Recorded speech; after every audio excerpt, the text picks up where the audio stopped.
नमस्कार, स्वागत है आपका खास खबर में। मैं हूं आपके साथ सपना दीपक मदेशिया। बुलेटिन का आगाज करेंगे। हरियाणा में विधानसभा चुनाव को लेकर हलचल तेज है।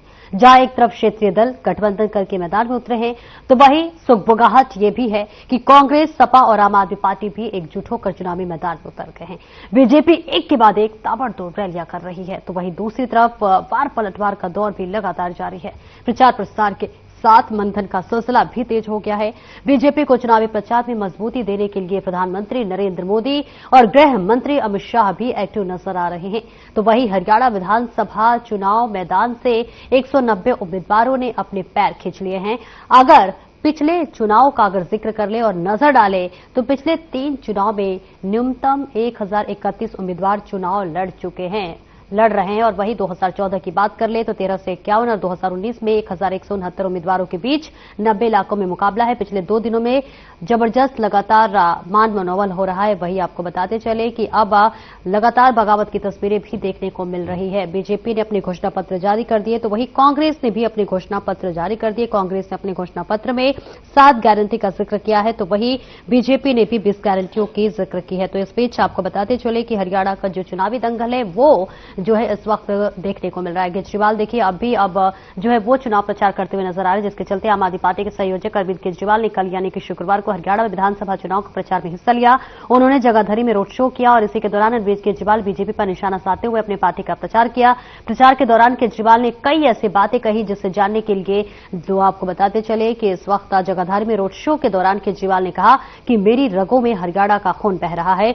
इसके अलावा उन्होंने बीजेपी पर सीधा निशाना साधते हुए कहा कि लोगों ने मुझे 5 महीने तक जेल में डालकर रखा और तरह तरह की यातनाएं दी और इसी के साथ इसके बाद मैं टूटा नहीं। इसके अलावा उन्होंने खुद को हरियाणवी बोलते हुए कहा कि उन्हें पता नहीं था कि वो एक हरियाणी को तोड़ा नहीं जा सकता। इस दौरान अरविंद केजरीवाल ने हरियाणा चुनाव के बीच भारी सभा में बड़ा दावा करते हुए कहा कि हरियाणा में हमारी पार्टी किंग मेकर होगी। आम आदमी पार्टी को इतनी सीटें मिलने जा रही है कि हमारे बिना कोई सरकार नहीं बना सकेगा। तो देखिए तमाम पार्टी अब जो चुनावी रण में कूद चुकी है और ऐसे में देखना दिलचस्प होगा कि हरियाणा के दंगल में किसका मंगल होगा। ये अपने आप में सबसे बड़ा सवाल भी है। लेकिन इस बीच आपको बता दें तमाम जो पार्टियां हैं वो चुनावी मैदान में उतरते हुए नजर आ रहे हैं।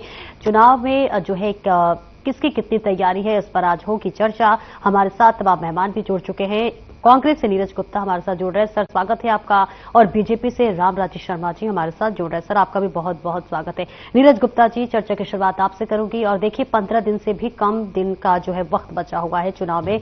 ऐसे में शैलजा कुमारी देखिए नजर नहीं आ रही हैं। लगातार देखिए अंतर्कलह की तस्वीरें सामने आ रही। कहीं ये अंतर्कलह कांग्रेस की मुश्किलें तो नहीं बढ़ा रही हैं? देखिए कोई अंतर्कलह नहीं है। आप अभी आने वाले दिन में देखने तो वो भी पूरी जोर शोर के साथ मैदान में उतरेंगी। जैसा हाईकमान का आदेश होता है पार्टी नेता वैसे ही कार्य करते हैं। और हमारी पूरी कांग्रेस के अध्यक्ष हुड्डा बहन जी और हुड्डा साहब, दीपेंद्र हुड्डा जी, पूरी टीम, पूरे कार्यकर्ता जोर शोर से काम कर रहे हैं हरियाणा में और धरातल पे काम कर रहे हैं। हमें पता है 36 बिरादरी के फीडबैक पे हम कह सकते हैं हरियाणा में कांग्रेस सरकार बनेगी, क्योंकि पहले 10 साल के काम और अपने इनके 10 सालों का काम हम खुद जनता अंतर समझ रही है। हमारे 10 साल के कार्यकाल का क्या था, इनके 10 साल के कार्यकाल क्या था, जनता को बेवकूफ नहीं बनाया जा सकता। देखिए हमने काम किए हैं। अगर मैं किसी भी बात करूं, कानून व्यवस्था का बुरा हाल है और हमारे जब रास्ता कानून व्यवस्था नंबर 1 हुआ करती थी, महंगाई का बुरा हाल है और हरियाणा प्रति व्यक्ति आय में नंबर 1 हुआ करता था 2014 तक। आप देख लीजिए उसके बाद कहां उतर गया। और प्रत्येक हरियाणा वासी में 1,23,600 लोगों का कर्जा है। देखिए जब हम सब छोड़ गए थे 2014 में सरकार तो 60,000 करोड़ का कर्जा था, 55 से 60 होगा। आज मात्र कहते हैं 3,17,00,000 का कर्जा है। ये कर्जा भैया हरियाणा वासी के ऊपर किसने दिया? जनता ने दी, इनको बीजेपी सरकार ने दिया। इन्होंने कुछ भी नहीं किया। और हर वर्ग को लाठी से पूछा किस वर्ग की नाराजगी को दूर करेंगे? बताइए कौन सा वर्ग छूता है जिसपे लाठी ना चलाई हो? किसान तो है ही नाराज। अन्नदाता 750 किसान अन्नदाता को मार दिया और अन्नदाता पे भद्दे वगैरह टिप्पणी करते हैं। और आज इन्हें एमएसपी की घोषणा याद आती है। 10 साल तक एमएसपी चोरी करते हैं और जबकि अब के समय कोई फसल उगा नहीं है। 24 फसलों में से 8-10 फसलें हरियाणा में होती नहीं। और इनके सीएम घोषणाएं, सीएम जिनको मैं घोषणाएं सीएम बोलता हूं, और वो सीएम घोषणा ही करते रहेंगे। आखिर उन्होंने बोल ही दिया। भाई और बहनों, भैया मैंने तो अपनी सारी घोषणाएं पूरी कर दी, अब तो इलेक्शन कमीशन देखेगा। ये तो सबको पता है, वो इम्प्लीमेंट नहीं हो सकती, तो सिर्फ घोषणा ही करते चले जाएंगे। देखिए इनका पारा निकल चुका है। ये कुछ भी कर ले, हरियाणा में निश्चित तौर पर कौन सरकार बनेगी। जनता जब अपना मन बना चुकी होती है तो इनकी अरगल बरगल भाषणाओं से कोई फर्क नहीं पड़ता। हमारी पार्टी एक है और कांग्रेस पार्टी का एक एक कार्यकर्ता बब्बर शेर के बराबर है और पूरे जोर शोर से मुकाबला कर रहा है। हमारा मुकाबला सिर्फ बीजेपी से है। इस न्यायी अत्याचारी सरकार से हरियाणा की जनता को छुटकारा दिलाना है, ताकि हरियाणा की जनता को महंगाई से छुटकारा मिले, बेरोजगारी से छुटकारा मिलते। जो कहते थे सोच स्मार्ट सिटी बनाऊंगा, काला धन लेके आऊंगा, आज तक आया क्या बताइए? 15 लाख आएंगे खाते में। जवाब देंगे रामराजेश शर्मा जी। देखो मैं बता रहा हूं आपको, अगर कोई झूठ बोलने में इंटरनेशनल अवार्ड घोषित किया जाए ना, तो उसमें कांग्रेस पार्टी 1 नंबर पे है।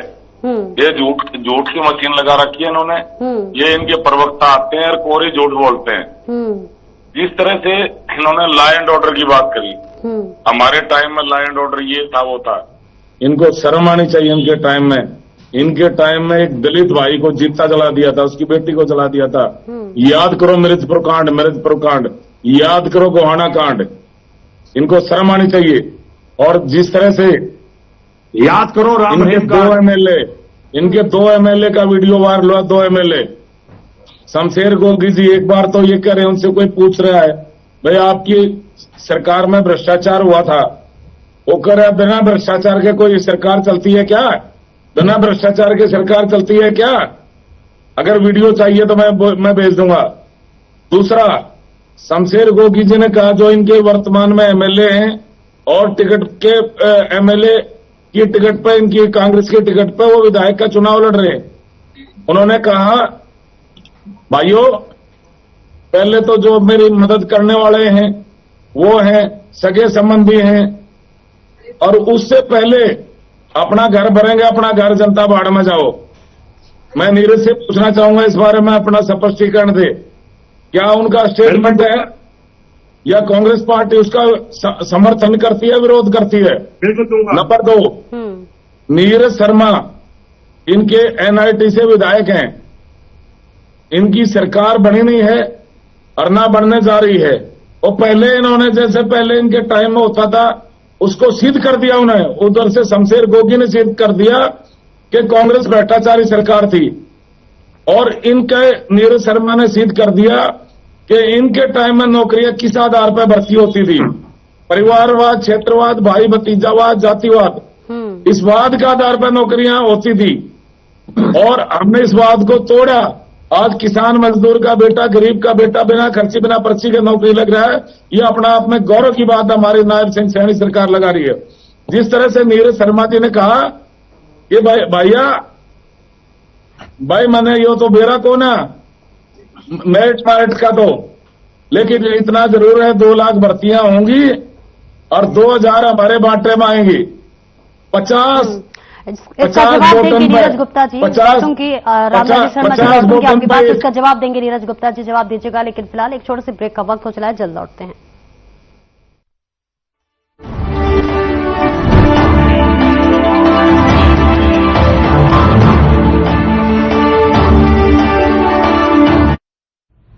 लेवल सबके निकलेंगे।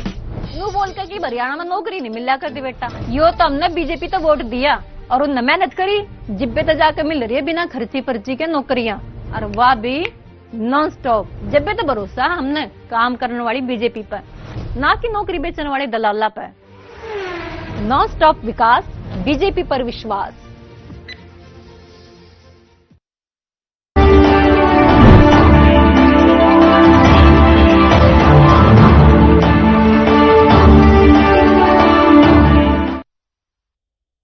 ब्रेक के बाद एक बार फिर से स्वागत है आपका। चर्चा में फिर से लौटेंगे। नीरज गुप्ता जी आपके पास आऊंगे, जवाब दे रहे थे आप क्षेत्रवाद को लेकर, परिवारवाद को लेकर और तमाम बात को लेकर रामराजेश शर्मा जी ने आरोप लगाया। जवाब दीजिए।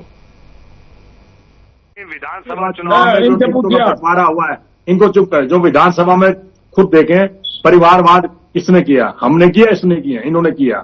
आपको साफ पता चल जाएगा, ऑन रिकॉर्ड बात है। भाई बेटे को टिकट गई, बाप बेटे को टिकट दी गई, भाई बहन को टिकट दी गई। 5 ऐसे पिता पुत्र की जोड़ी है जिनको टिकटें दी गई। ये परिवारवाद नहीं है? हम पे परिवारवाद का ठीकरा फोड़ने वाले। आज सबसे ज्यादा परिवारवाद बीजेपी में है।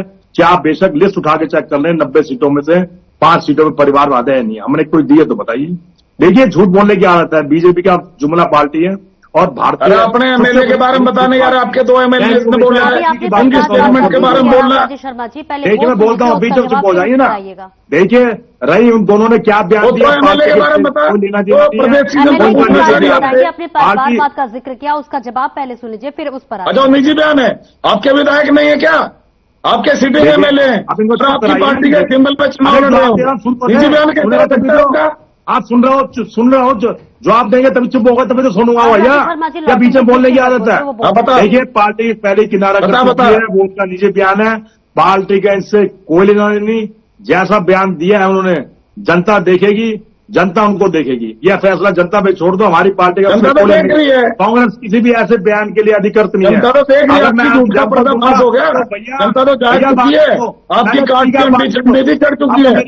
आपने झूठ बोला आरक्षण खत्म कराया जा रहा है, आपने झूठ बोला संविधान बदला जा रहा है, आपने झूठ बोला बहनों के खाते में 1 लाख आएंगे, 8,500 रुपये महीना आएंगे, खटाखट फटाफट बहने पीछे पीछे दौड़ रही है। आपने झूठे कारण टिकट उनको दिए थे और आप आगे भाग रहे हो। बताइए उनके बारे में बताइए। या तो ये डिबेट कर लें या मैं कर लें, इनकी आदत तो है नहीं, दर्शकों को समझ जाएगा, इनको समझ नहीं आती, इनकी रोज की यही कहानी है। तो 2 एमएलए के बारे में बताइए ना। कैसे? अरे जब मेरी बात है कि बोलिए भाई। 2 एमएलए के बारे में बताइए ना, 2 एमएलए ने आपने जो बोला, आपके 2 एमएलए की स्टेटमेंट के बारे में। ऐसा इनको चुप कराइए मैडम, नहीं तो मेरी अगली डिबेट भी है, इन पे तो फालतू समय, मेरे पे फालतू समय नहीं है। हाँ फालतू समय भागेगा तुम, जवाब तो देना नहीं आ रहा, भागेगा। सपना जी इन दोनों एमएलए की जो स्टेटमेंट है वो भी सुनाइए, उनका वीडियो सुनाइए। आप एक बार कहना चाह रहे हैं, इससे कानों में रुई लगा दो थी तभी तो समझ आएगा। जब जवाब दे रहा सुन ही नहीं रहा, जवाब देगा जवाब दे। देखिए उन पार्टी के उन बयानों से किनारा झाड़ लिया है, वो उनकी निजी बयान है, हमारा उस बयान से कोई लेना नहीं।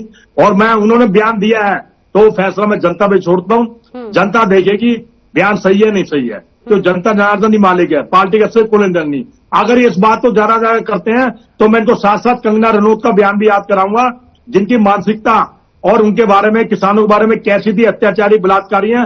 तो इस बात को भी इनकी बीजेपी पार्टी ने कहा था, वो उनका निजी बयान है। सारी जमीन बेच के कहा गया, सेक्शन 4 का नोटिस समाया और उनको किसान को डराया धमकाया और सस्ते भाव में जमीन हड़प लिया आपने, महंगे भाव में बिल्डरों को बेच दिया। अब किसान ही पैसे होने का नौटंकी कर रहे हो। बीजेपी ये आरोप लगाती है कि जो आपकी पार्टी है कांग्रेस पार्टी, वो पिछड़ों को आगे नहीं लाती है। कहीं न कहीं 1-2 रुपए के चेक प्राकृतिक आपदा में आपके टाइम आते थे, किसान भूल गए। देखिए पिछड़ों क्या ने दिया सब जानते हैं। शैलजा हमारी अध्यक्ष मैडम शैलजा, उदयभान जी हमारे जिससे पहले अशोक तंवर हमारी शैलजा उसका भी सिर फोड़ा था, वो भी उसका भी सिर फोड़ा था, उन्होंने भाग के पीछे छुटाया था। 4 महीने पहले इन्होंने सीएम बनाया। अगर इनको पिछड़ों से इतना प्यार था 10 साल में सीएम क्यों नहीं बनाया? सिर्फ 4 महीने पहले सीएम बनाया, जो घोषणाएं सीएम बन के रह गए। अगर ओबीसी और पिछड़े से इतना प्यार था, 18 साल में नहीं बनाया, अपने 18 साल में क्यों नहीं बनाया बताइए? क्योंकि हम तक मिल था, क्योंकि दुष्यंत चौटाला हरियाणा बन गए, आपने क्यों नहीं बनाया? बताने बरगलाने कुछ नहीं है। मैं इस बात से सहमत हूं, आपकी सरकार ने कुछ नहीं किया, हर वर्ग को लाठी से पीछा है, चाहे डॉक्टर हो, चाहे कोई आंगनबाड़ी हो, चाहे किसान हो। और अन्नदाता को तो आपने 750 किसान अन्नदाता को मार दिया, सब अन्नदाता। और खेल खिलाड़ियों को सम्मान आपने क्या किया? कर्नाटक में 1200 किसानों ने सुसाइड कर लिया। कर्नाटक में 1200 किसानों ने आपकी सरकार है वहां। अच्छी तरह जानते हैं। हरियाणा के मंत्री संदीप सिंह जी का इस्तीफा नहीं लिया, पूरा हरियाणा कहता था उसका इस्तीफा लो, लेंगे पूर्व सीएम खट्टर सरकारी वकील के तरह कह रहे हैं, लेकिन मैं इस्तीफा नहीं लूंगा, मैं इस्तीफा नहीं लूंगा। अरे किसी महिला का अपमान, चाहे अपमान तो अपमान है, चाहे महिला कोई भी हो, किसी अपमान महिलाओं के बारे में आपको शर्म आनी चाहिए। एक दलित की बेटी महिला और आपकी पार्टी के सीनियर मोस्ट नेता, जिस तरह से आपने उनको जलील किया है, पूरा एससी-बीसी समाज में रोष है। इन्होंने कोई कार्य नहीं किया, महिलाओं में रोष है। कितना ही ढोल पीट ले, कितना ही समझ ले लें कि हमारी सरकार नहीं बनेगी, इनकी सरकार नहीं बनेगी, जनता सब जानती है। और अभी आपको रिजल्ट आ जाएगा, 15 दिन की बात है, पता चल जाएगा। ये सपने लेते रहे, तीसरी बार सरकार पता चल जाएगा। ये जनता भगवान का रूप है, भगवान का रूप है, जनता बता देगी आपको। और इन्होंने कोई काम नहीं किया, सब जानते हैं। 2019 में ये डूब चुके थे, 40 सीटों पे सिमट चुके थे। जिस पार्टी को चोर नेवला कहते थे, उससे इन्होंने गठबंधन किया दुष्यंत चौटाला से, उनसे मिलकर सरकार बनाई। नगर निगम घोटाला हुआ, शराब घोटाला हुआ, पेपर लीक घोटाला हुआ, सहकारिता घोटाला हुआ। किसी आपकी पार्टी तो गंगोत्री है, गंगोत्री भ्रष्टाचार की गंगोत्री है, कांग्रेस गंगोत्री। आइए बोलते रहेंगे जी, मैं अभी इनके बारे में बोलूंगा फिर। ये इनको बीच में बोलना नहीं चाहिए। अब इनको कितनी बार सिखाई, इतनी उम्र में बड़े हैं, हर डिबेट में ये पंगा होता है इनका। आप झूठ बोलते हैं सारी, आप बात का जवाब तो देते नहीं। झूठ बोलता अपने बारे में बोलना ना, झूठ बोलते हो। झूठ और सच का फैसला जनता करेगी। आप कौन होते हैं झूठ सच का फैसला करने वाले? आज जनता पे छोड़ो ना फैसला। अपने कह रहे हैं आप झूठ बोलते हो, जनता करेगी ना फैसला। तो आप क्यों आपको बचाने वाली है? अरे आपको 5 तारीख का इंतजार है, 5 तारीख को जनता देखेगी। खबर का बात हो चुका है, जनता जान चुकी है और ठगी ठोरी वाली बात जाली आपकी। आपको बाम भिजवाऊं क्या या मुंह भिजवाऊं? आपको दर्द हो रहा हो तो जनता फैसला करेगी। भाई साहब झूठ बोल रहे, सच बोल रहे, ये तो जनता पे झूठ बोल रहे हो तो जनता करेगी। तो आप इतने घमंडी क्यों हो रहे हैं? जनता पे छोड़ दीजिए। तो आप हो रहे हो, बिल्कुल आप कह रहे हो हमारी सरकार आ रही है। कहां से आ रही है आपकी सरकार? आपकी झूठ का पर्दाफाश हो चुका है। आप जनता के लौटूंगी आपके पास। जिस तरह से देखिए अब अंतरकलह की तस्वीरें लगातार सामने आ रही है। हालांकि आपकी पार्टी देखिए तमाम नेताओं को मनाने की भी कोशिश कर रही है। लौटूंगी मैं आपके पास। फिलहाल छोटा सा ब्रेक का वक्त हो चला है, जल्द लौटते हैं।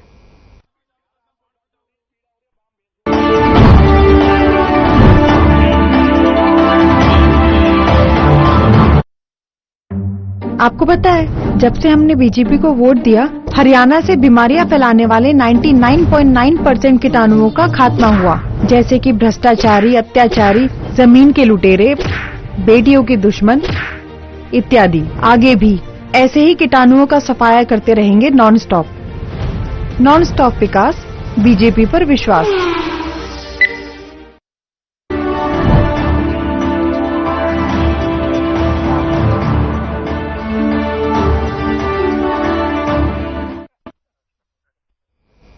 और ब्रेक के बाद एक बार फिर से स्वागत है आपका। चर्चा में आगे बढ़ते हैं और खास मेहमानों से देखिए चर्चा चल रही थी। रामराज जी शर्मा जी, तमाम जो है आरोप लगाया जा रहा है, नीरज गुप्ता जी भी ने तमाम चीजों का भी जिक्र किया, जवाब दीजिए। देखो, मैंने आपको बताया था कांग्रेस पार्टी भ्रष्टाचार की गंगोत्री है, गंगोत्री। तभी तो भ्रष्टाचार इनके विधायक स्वीकार किया। क्या वॉशिंग मशीन है? ऐसे आप बीच में एक दूसरे को बोलेंगे तो फिर डिबेट नहीं हो पाएगी। एक एक करके अपनी बात रखिए। इनके विधायक शमशेर गोगी ने। नीरज गुप्ता जी मैं आपके पास लौटूंगी, अभी उनकी बात पूरी हो जाए। ऐसे बीच में बोलेंगे फिर डिबेट नहीं हो पाएगी। इनको म्यूट कर दो, म्यूट। जिस तरह से हमारा काम है, आप अपनी बात पूरी कीजिए। जिस तरह से इनके विधायक ने शमशेर गोगी ने स्वीकार कराया, एक पत्रकार उनसे पूछ रहा था भाई आपकी सरकार में भ्रष्टाचार हुआ, तो उसने कहा आपकी सरकार में घोटाला हुआ, तो शमशेर गोगी ने कहा अगर बगैर भ्रष्टाचार सरकार चलेगी क्या? बगैर भ्रष्टाचार सरकार चलती है क्या? ये साफ साफ जाहिर होता है तो इनकी सरकार में घोटाले पहुंच जाता है। दूसरा, शमशेर गोगी ने कहा बाढ़ में जाओ पहले अपना घर बढ़ेंगे। नीरज गुप्ता जी मैं लौटूंगी आपके पास, पहले उनकी बात पूरी होने दीजिए, उसके बाद आपको पूरा टाइम दिया जाएगा। जनता बाढ़ में जाओ पहले अपना घर बढ़ेंगे भाई। इनके नीरज शर्मा जी ने कहा ना नौमन तेल होगा ना राधा नाचेगी। सरकार इनकी आनी नहीं है, फिर भी अपना आप ही एमएलए कोटा बांट रहे हैं। 2 लाख नौकरियां होंगी और 2000 नौकरियां बांटाएंगी और 2000 में से जो 50 पे 1 मिलेगी, 50 वोटन पे 1 मेरिट का मुझे पता ना है। 50 जो वोट डालेगा उसको हम 1 नौकरी देंगे और जो जोड़ा भरेगा उसको हम ज्यादा दे देंगे। जोड़ा मतलब रुपया का जोड़ा। अरे मेरे भाई, इन गरीबों के बच्चों का, इनके किसान मजदूरों के बच्चों का क्या हाल होगा? जो बच्चे मेरिट में उनका क्या हाल होगा? पहले भी आपके टाइम में भर्तियां ऐसे ही होती थी। इससे साफ साफ जाहिर होता है इनकी नीयत में खोट है। और ये दाल काली नहीं, दाल में काला नहीं है, दाल ही काली है। दाल में काला तो अलग चीज होती है, ये दाल ही काली है। और इससे साफ साफ जाहिर होता है। और जिस तरह से इन्होंने ठगी ठोरी करके झूठ बोल के काट की हंडी चढ़ा दी थी, वो चढ़ने वाली नहीं है। जनता जाग चुकी है और जनता ने मन बना लिया है। केंद्र की बात ही तीसरी बार हमारी सरकार लाएगी जनता। और जिस तरह से एक दलित की बेटी सीनियर मोस्ट नेता इनकी पार्टी की और 5 बार 4 बार सांसद रह चुकी है, उनके पिताजी केंद्र में मंत्री रह चुके हैं। जिस तरह से जाति सूचकांक उनके बारे में बोला जाता है और जिस तरह से उनकी भावनाओं को ठेस पहुंचाई, जिस तरह से उनका तिरस्कार ये कर रहे हैं, जिस तरह से शैलजा बहन जी को बेइज्जत कर रहे हैं, तो दलित समाज में, SC/BC समाज में रोष है, बहुत भारी रोष है। रामराज शर्मा जी जवाब दे रहे हैं वो। चुप कराइए, चुप। जी आप बोलिए नीरज। देखिए, बड़ी महिला की सम्मान की याद आ रही है। मैं तो ये मानता हूँ, मैं कोई भी महिला हो, उसको गलत बोलना, चाहे वो दलित समाज की हो, किसी भी वर्ग की महिला हो, महिला का अपमान नहीं बर्दाश्त किया जाएगा, कोई भी महिला हो। अब इनको महिला की याद करा आप क्यों कर रहे हो? खेल खिलाड़ी, अरे चुप बोला, राम राजेश शर्मा जी, मैंने बोला था आप उन्हें आपकी महिला बात पूरी खेल खिलाड़ी करने थी दीजिए, मैं भैया, आपके पास लौटूंगी। उनसे यौन दुर्व्यवहार हुआ तो अपमान नहीं था, उसका इस्तीफा क्यों नहीं लिया? तब कहाँ गए आप जब हरियाणा की खेल खिलाड़ी के साथ, महिला खेल खिलाड़ी के साथ दुर्व्यवहार हुआ, संदीप सिंह पे अरे आप बहन जी के बारे में बोलिए ना, बहन जी के बारे में जवाब दे रहे हैं राम राजेश शर्मा जी, मैं आपके पास लौटूंगी, उन्हें अपनी बात पूरी करने दीजिए। हाँ, तब कहाँ गए भैया? तब अपमान याद नहीं आया? हमारी महिला की, हमारी कांग्रेस की नेता की बड़ी चिंता हो रही है। जब आपके मंत्री थे उनकी तो चिंता नहीं हुए, आप एक खट्टर साहब हो गए, मैं चाहे कुछ भी हो इस्तीफा नहीं लूंगा, तब आप महिला सम्मान की बात करते हैं। तुम मर जाओ, शर्म आनी चाहिए, कैमरे में डबल प्रैक्टिस नजर आ रही है। शर्म आनी चाहिए, आपको शर्म आनी चाहिए। आपकी पार्टी की सीनियर नेता है, एसटी समाज की बिटिया है वो, दलित समाज की बिटिया है वो, दलित समाज की बिटिया है, दलित समाज की, और वो महिला है। जिस तरह से आप उनको बेइज्जत कर रहे हो, समाज देख रहा है, समाज देख रहा है, इसका बदला आपके चुनाव में लेगा। एससीबीसी समाज जा चुका है, डिवाइड एंड रूल वाली नीति चलने वाली नहीं है आपकी। नीरज, अब नहीं चलेगी आपकी, ढकी ढोरी की दुकान बंद हो चुकी है, जनता जाग चुकी है। अब काट की अंडी चढ़ चुकी है, अब काट की अंडी नहीं चढ़ेगी आपकी। कर चुका है। अगर आपको डिबेट करानी है मैडम, राम राजेश शर्मा जी, मैं आपके पास लौटूंगी, पहले उन्हें बात पूरी, आपके सवाल का ही जवाब वो दे रहे हैं, 2 मिनट उन्हें दे दीजिए, फिर मैं आपके पास लौटती हूँ। राम राजेश शर्मा जी, राम राजेश शर्मा जी, मैं आपके पास लौटूंगी। इस व्यक्ति को बिल्कुल भी समझ नहीं कैसे डिबेट कर रही है, और कांग्रेस पार्टी को बहुत ज्यादा समझ है। आप अपनी बात रखिए नीरज गुप्ता जी, पर्सनल टिप्पणी नहीं। हो जाता है, इसे बिल्कुल तमीज नहीं है कैसे बात करनी है, इसलिए आप चुप हो जाइए।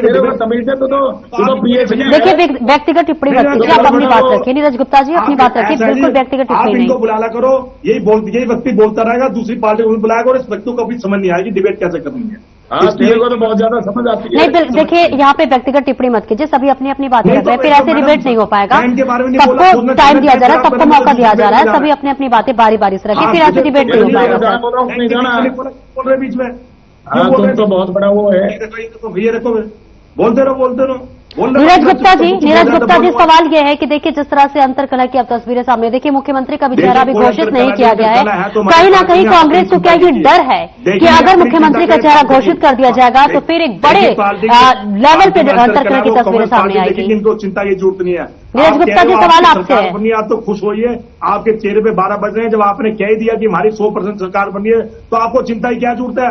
आपके चेहरे पे हमेशा चिंता ही दिखाई दे, खुश रहिए ना, हम तो खुश रहते हैं। ना नौमन तेल होगा ना रात आना चाहिए, ना नौमन तेल होगा ना रात आना चाहिए। आपका तो दाई का गड़ा नहीं पार कर पाओगे, सारे झूठ बोल रहे हैं, झूठ करने कोई लाभ नहीं है। मेरे पास टाइम नहीं, मेरे को दूसरी इस व्यक्ति से मैं डिबेट करने में कोई इंटरेस्ट नहीं कि इस व्यक्ति सुधर नहीं सकता। नीरज गुप्ता जी, मैंने आपसे एक सवाल किया। राम राजेश शर्मा जी, 1 मिनट रुक जाइए। नीरज गुप्ता जी, मैंने आपसे सवाल किया। राम राजेश शर्मा जी, 1 मिनट रुक जाइए। नीरज गुप्ता जी, सवाल ये था कि जिस तरह से अंतरकलह की तस्वीरें अब देखिए आपकी पार्टी में दिखाई दे रहा है, देखिए मुख्यमंत्री का चेहरा भी घोषित नहीं किया गया, कहीं ना कहीं कांग्रेस को क्या ये डर है कि अगर मुख्यमंत्री का चेहरा घोषित कर दिया गया तो अंतरकलह की जो तस्वीर है वो एक बड़े लेवल पर देखने को मिलेगी? कोई मुख्यमंत्री का चेहरा इलेक्शन के बाद होगा, साफ संदेश है हाईकमान का। मुख्यमंत्री का चेहरा कहीं डर है सर, डर है क्या कि कहीं मुख्यमंत्री का चेहरा घोषित हो जाए तो बड़े लेवल पे अंतरकलह की तस्वीरें आएगी? पार्टी तय करेगी किसको सीएम बनना है, किसको नहीं है, हाईकमान तय करेगा। और देखिए, अंतरकलह की बात है तो ऐसे तो बीजेपी के अनिल विज मुख्यमंत्री बनना चाहते हैं, उन्होंने इच्छा जाहिर कर दी है, भैया मैं सबसे पुराना हूं, मुझे मुख्यमंत्री बनाया है, मैं अपना दावा ठोकूंगा। तो वो भी इसके इंटरनल मैटर है, हाईकमान इस पर तय करेगा मुख्यमंत्री कौन बनेगा। और हमारी पार्टी में कोई अंतरकलह नहीं, सब पार्टी एक है, और हम पूरा डट के चुनाव लड़ रहे हैं। निश्चित तौर पर हरियाणा की 36 बिरादरी की जनता कांग्रेस को आशीर्वाद देगी और निश्चित तौर पर कांग्रेस सरकार बनेगी। राम राजेश शर्मा जी, छोटी सी टिप्पणी, टाइम का भी बहुत अभाव है। देखो, जनता जाग चुकी है, इनकी ठगी टोरी की दुकान बंद हो चुकी है, और इनकी काट की अंडी एक बार चढ़ने की चुकी है। जनता जिस तरह इन्होंने झूठ बोला, इनकी झूठ का पर्दाफाश हो चुका है। इन्होंने झूठ बोला संविधान बदला जा रहा है, इन्होंने झूठ बोला आरक्षण खत्म किया जा रहा है, इन्होंने झूठ बोला बहनों के खाते में 1 लाख आएंगे, 8,500 रुपये महीना आएंगे, खटाखट फटाफट। बहनें वो झूठे गारंटी कार्ड इन्होंने बहनों को दिए थे, वो ले लेके इनके पीछे दौड़ रही है, आगे भाग रहे हैं। और ये दिखाइए जिस वीडियो। तरह से ये आप दलितों का आपका- और ओबीसी समाज का अपमान कर रहे हैं। हमने 58 साल में ओबीसी बिल्कुल, जनता तय करेगी कि हरगाड़ा के दंगल में किसका होगा मंगल। आप दोनों का बहुत बहुत शुक्रिया इस खास चर्चा में जुड़ने के लिए। तो देखिए, हरगाड़ा के दंगल में किसका होगा मंगल, इस पर नजरें सबकी बनी हुई है और 8 अक्टूबर को ये तय हो जाएगा कि हरगाड़ा में किसके सर सजेगी ताज। फिलहाल इस चर्चा में इतना ही, दीजिए इजाजत, नमस्कार। चर्चा में इतना ही, दीजिए इजाजत, नमस्कार।